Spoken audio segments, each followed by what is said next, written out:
नमस्कार, मैं हूं डॉक्टर सुश्रुत प्रधान। हमारे जीवन में परमपिता परमेश्वर को यानी कि सृष्टिकर्ता परमेश्वर को जान लेने से बड़ा सौभाग्य और कोई हो ही नहीं सकता। इसीलिए हम आपके सामने एक बहुत ही खास कार्यक्रम लेके आ रहे हैं।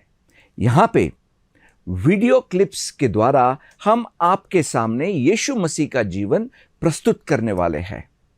यीशु मसीह हमारे लिए इस धरती पर हमारी सेवा करने के लिए, हमारे लिए अच्छा करने के लिए आया था। मरकस के सुसमाचार के जरिए हम ये जानने की और समझने की कोशिश करेंगे। ये जो कार्यक्रम है ये bible.is के सौजन्य से हमारे लिए लाया जा रहा है। मेरी आपसे विनती है कि आप आपके फोन में ये ऐप डाउनलोड कर लीजिए। गूगल प्ले स्टोर या ऐप स्टोर में जाके आप ये कर सकते हैं और उसके द्वारा आप आपकी भाषा में बाइबल यानी कि परमेश्वर का वचन पढ़ सकते हैं, सुन सकते हैं और देख भी सकते हैं। वीडियो क्लिप्स के बारे में चर्चा करने के लिए हमारे साथ हमारे एक खास मेहमान आज मौजूद है। पास्टर पुरुषोत्तम जी, जय मसीह, आपका स्वागत है। डॉक्टर सुश्रुत जी, जय मसीह। आइए मेरे दोस्तों, हम सब मिलके इस वीडियो क्लिप्स को देखना शुरू करेंगे और यीशु मसीह का जीवन जानने और समझने की कोशिश करेंगे। आइए पास्टर जी, मिलके देखेंगे मरकस का सुसमाचार पहला अध्याय।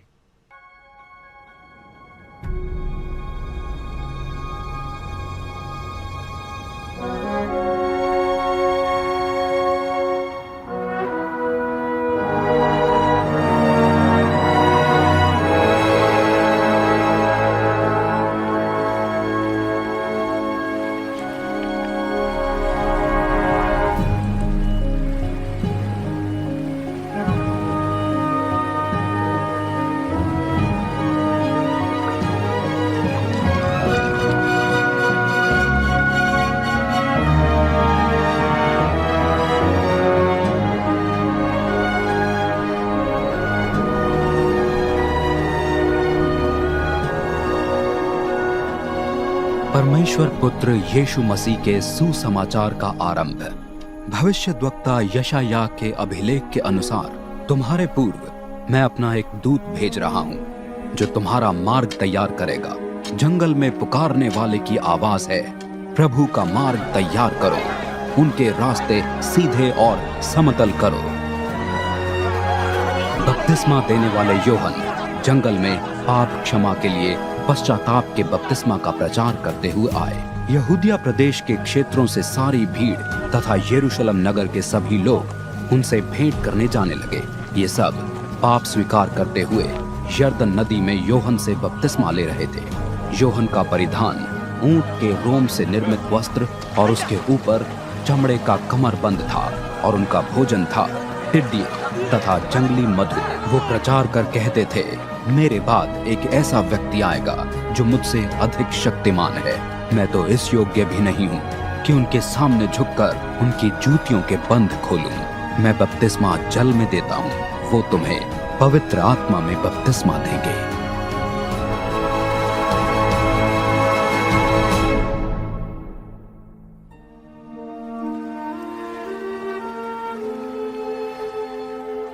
उसी समय मसीह यीशु गलील प्रदेश के नाजरत नगर से आए और उन्हें यूहन्ना द्वारा यरदन नदी में बपतिस्मा दिया गया।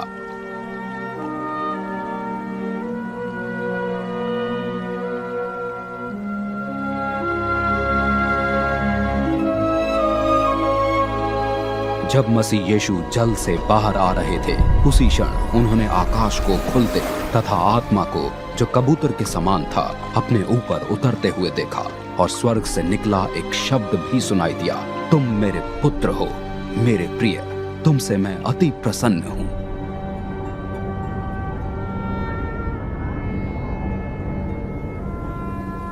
उसी समय पवित्र आत्मा ने उन्हें जंगल में भेज दिया। जंगल में वो 40 दिन शैतान के द्वारा परखे जाते रहे। वो वहां जंगली पशुओं के साथ रहे और स्वर्ग दूतों ने उनकी सेवा की।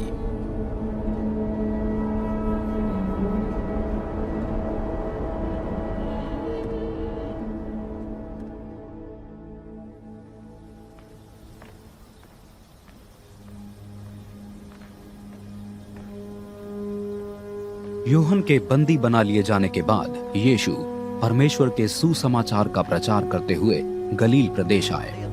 उनका संदेश था, समय पूरा हो चुका है, परमेश्वर का राज्य पास आ गया है, मन फिराओ तथा सुसमाचार में विश्वास करो।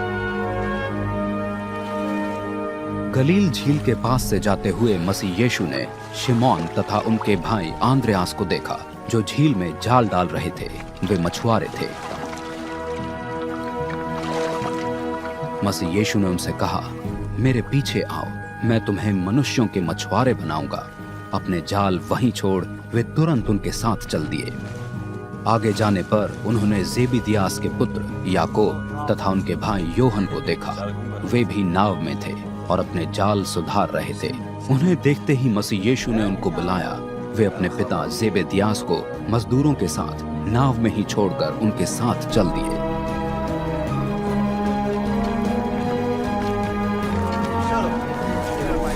ये सब कफरनहूम नगर आए।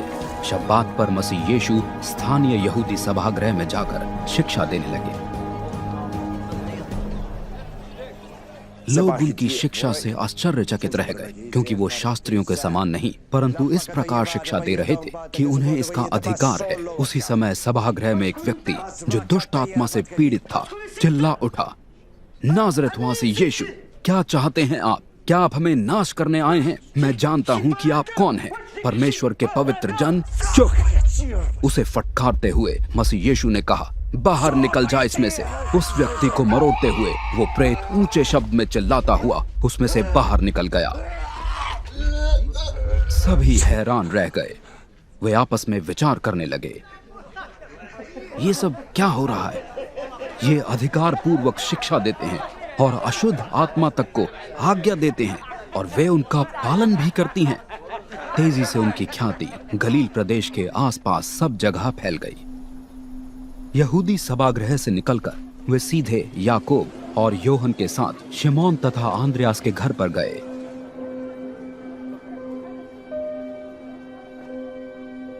वहां शिमोन की सास बुखार में पड़ी हुई थी। उन्होंने बिना देर किए मसीह यीशु को इसके विषय में बताया। मसीह यीशु उनके पास आए, उनका हाथ पकड़ उन्हें उठाया और उनका बुखार जाता रहा तथा वो उनकी सेवा टहल में जुट गई।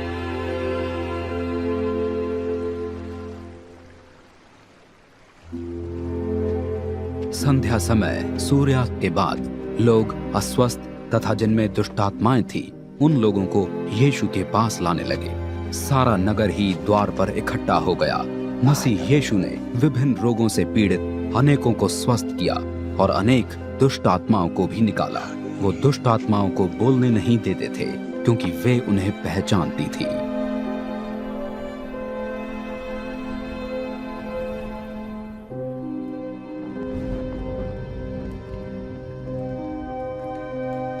भोर होने पर जब अंधकार ही था, मसीह यीशु उठे और एक सुनसान जगह को गए। वहां वो प्रार्थना करने लगे।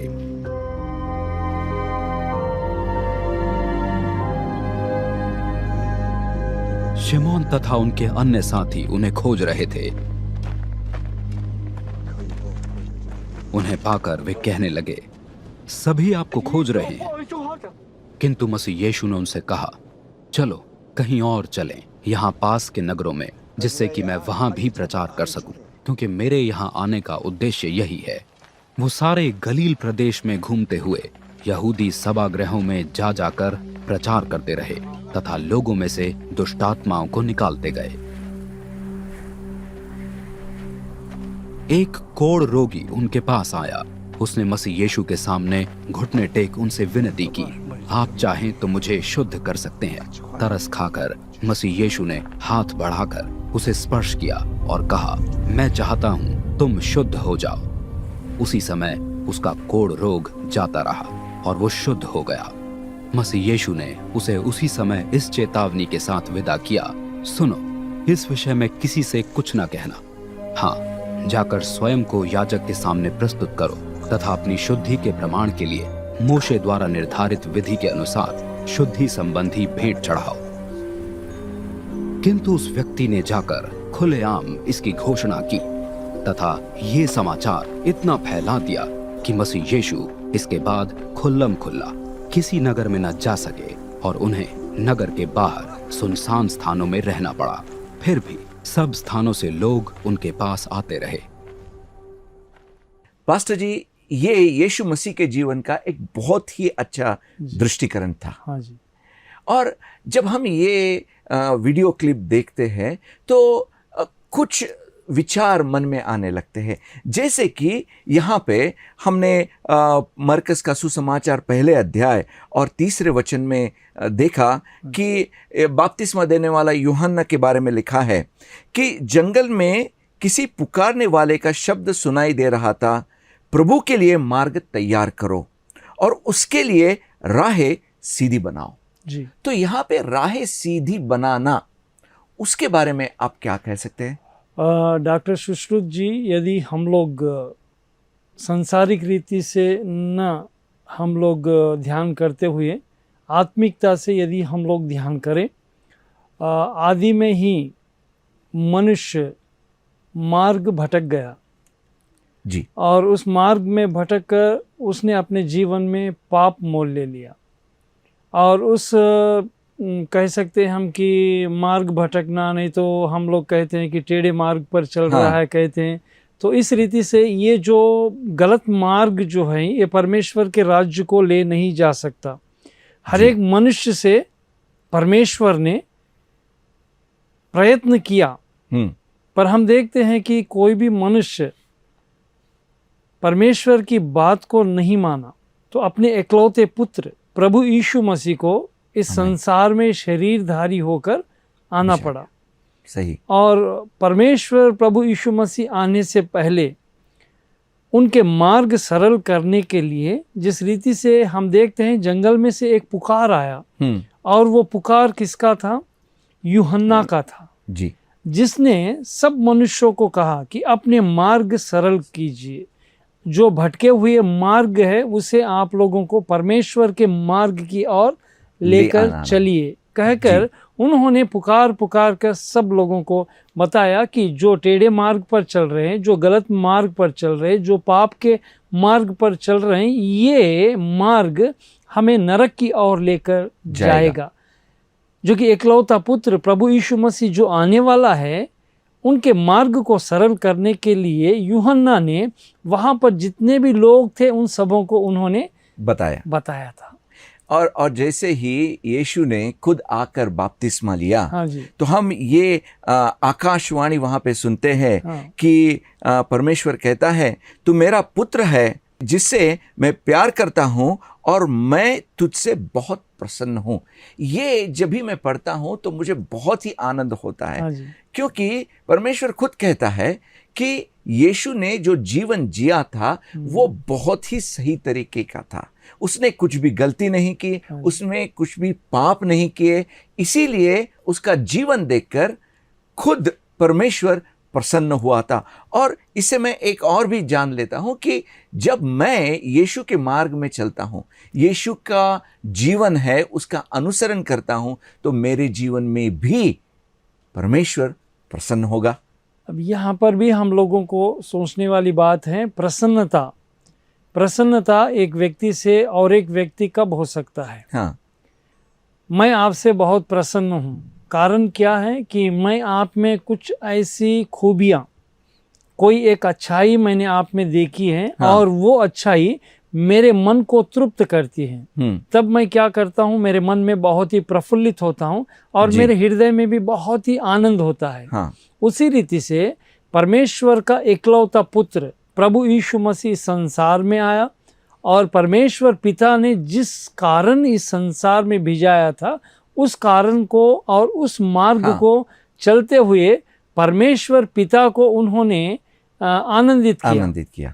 उसी रीति से हम यदि सोचें तो प्रभु यीशु मसीह भी पिता के दाहिनी ओर बैठकर हैं। आज मुझे देख रहे हैं, आपको देख रहे हैं, सारे संसार को देख रहे हैं, क्योंकि सारा संसार केवल एक ही परमेश्वर है, उस परमेश्वर से रचा गया है। इसमें कोई जात पात ऐसा कुछ नहीं है। परमेश्वर सारे जगत को प्रेम किया। परमेश्वर का आमीन। वचन क्या कहता है कि परमेश्वर ने सारे जगत को प्रेम किया, यानी आमीन। वो जगत में कोई भी हो सकते हैं।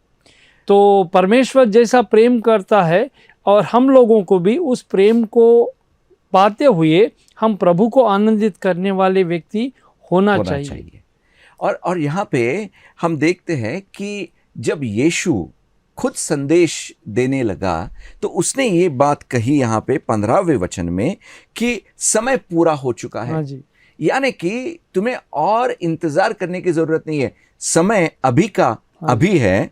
और फिर कहता है परमेश्वर का राज्य आ रहा है, मन फिराओ और सुसमाचार में विश्वास करो। जी, वो परमेश्वर का राज्य आ रहा है एक है, और अपने मन को तैयार करना दूसरी बात है वहाँ पर। यानी कि परमेश्वर का वचन कहता है कि हर एक मनुष्य का जीवन पानी के गुब्बारे की तरह है। हाँ, यानी कि वो कब फट जाएगा किसे भी पता नहीं है। इसीलिए यूहन्ना कहता है कि परमेश्वर आ रहा है और अपने मन को तैयार करो। वी डोंट नो, हम लोगों को पता नहीं है कि हमारा जीवन कब खत्म हो जाएगा। इसीलिए क्या है, हम लोगों को तैयार करना है अपने जीवन को परमेश्वर के राज्य की ओर जाने के लिए। आमीन। हमारे जीवन को तैयार करना है। ये आप जैसे कि आपने कहा कि ये बहुत ही सौभाग्य की बात है जब हम उस वचन को अपने मन में अपनाते हैं, उस मार्ग पर जब हम चलते हैं, हमारे मन में बहुत ही आनंदित होते हैं। तो ये मार्ग जो है ये बहुत ही आनंददायक मार्ग है। आमीन। जब यीशु ने हाँ जी, अपने लिए शिष्यों को चुना, हाँ जी, तो पहले शिष्य जो थे वो मछुआरे थे। और उनके बारे में यीशु कहता है कि मेरे पीछे आओ और मैं तुम्हें मनुष्यों के मछुआरे बनाऊंगा। हाँ जी। तो मैं जब सोचता हूँ कि जब मछुआरा जब पानी में मछली को पकड़ने के लिए अपना जाल फेंकता है तो जाल में मछलियां फंसती है। हाँ जी।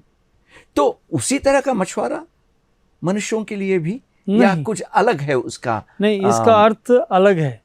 जैसे कि हम मछुआरों के बारे में अभी आपने कहा कि मछुआरे क्या करते हैं, मछलियों को पकड़ते हैं, जीवित मछलियों को पानी में से बाहर निकालते हैं। जब वो बाहर निकालते ही उसका प्राण चला जाता है। अब और एक तरफ से यदि हम लोग सोचें, ध्यान करें, तो मनुष्य का जीवन जो है इस जाल में फंसा हुआ है। हाँ। और मनुष्य के जीवन में जब प्रभु यीशु मसीह आनंद भर देते हैं, जब ये उद्धार का कार्य होता है, तब मनुष्य जो मरा हुआ है, पापों से जो मरा हुआ व्यक्ति है, उसको ये उद्धार का कार्य जो होता है इसमें जीवन भर देता है। यहाँ पे मछलियों को जाल से निकाल दिया जाता है। जी।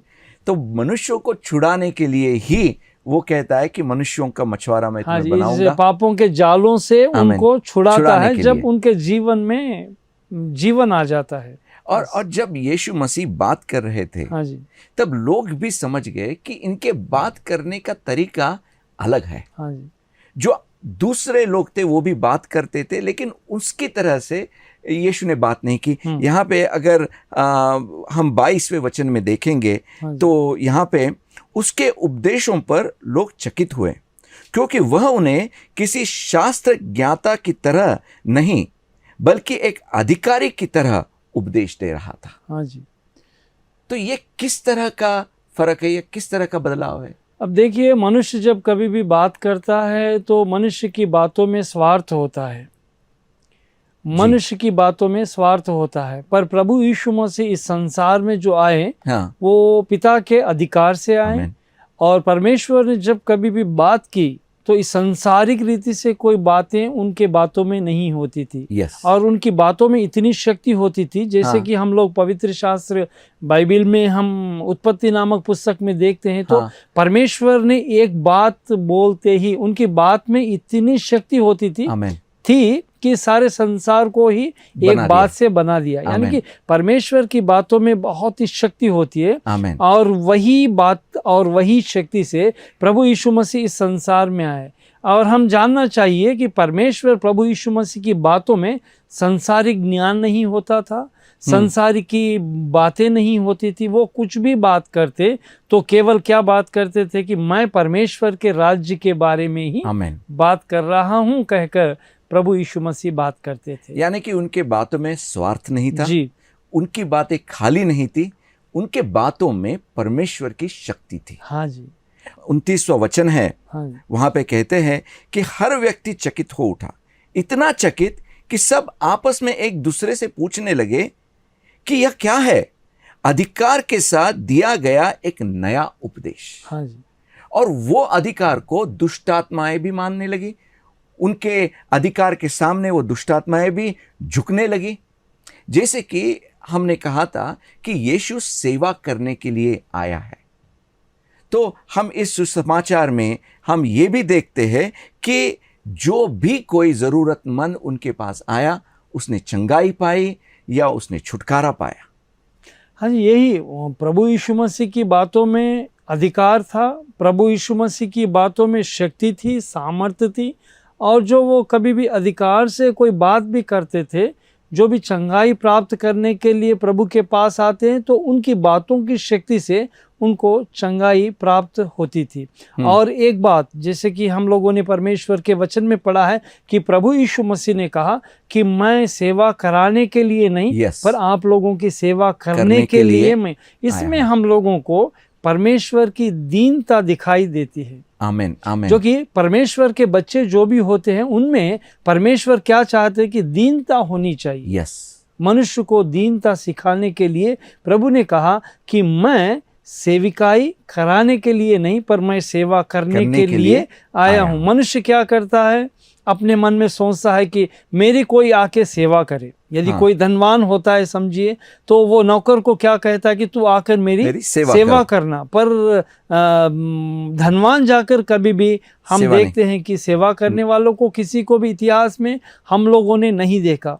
पर आज प्रभु यीशु मसीह में देखिए, परमेश्वर के राज्य को छोड़कर, यानी कि वो धनवान होकर भी परमेश्वर के राज्य को छोड़कर हमारे लिए इस संसार में वो सेवा करने के लिए आया। सच में प्रभु यीशु मसीह की बातों में हमें इतना आनंद मिलता है कि हर एक बात में हमें शक्ति भी मिलती जाती है।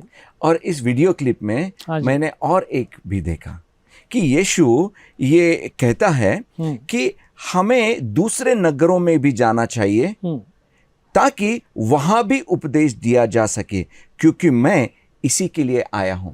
तो इससे मैं ये एक समझ जाता हूं कि यीशु सिर्फ कुछ एक झुंड के लोगों के लिए या एक देश के लोगों के लिए नहीं आया था।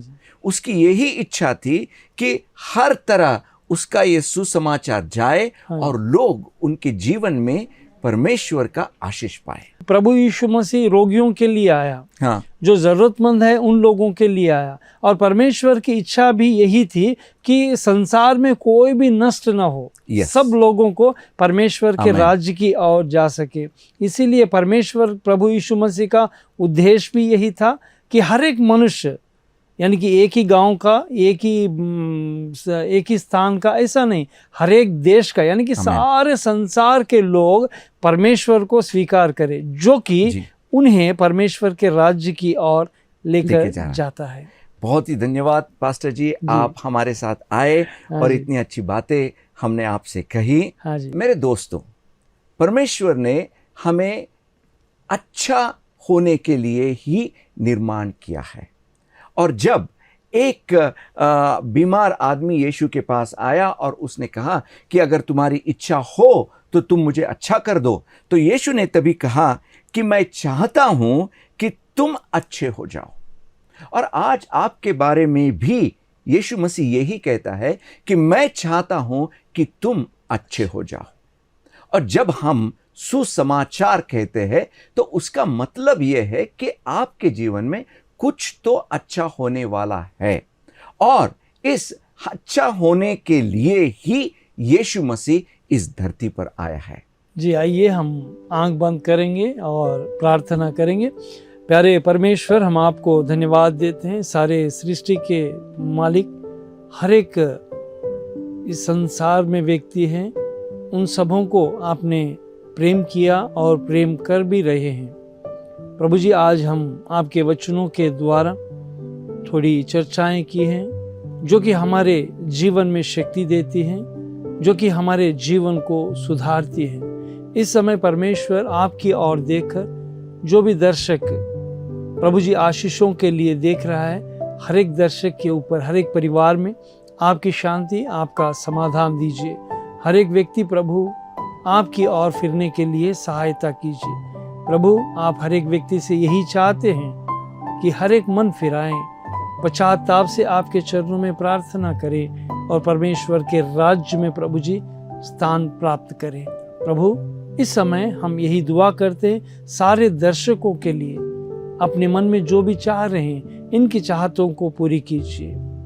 परमेश्वर जो अस्वस्थ हैं उनके ऊपर आपका घायल हाथ इसी क्षण बढ़ाकर परिपूर्णता से चंगाई का कार्य कीजिए। हर एक के मन में प्रभु, जैसा कि आपने कहा, संसार की शांति नहीं पर मेरी शांति आपको दिए जा रहा हूँ।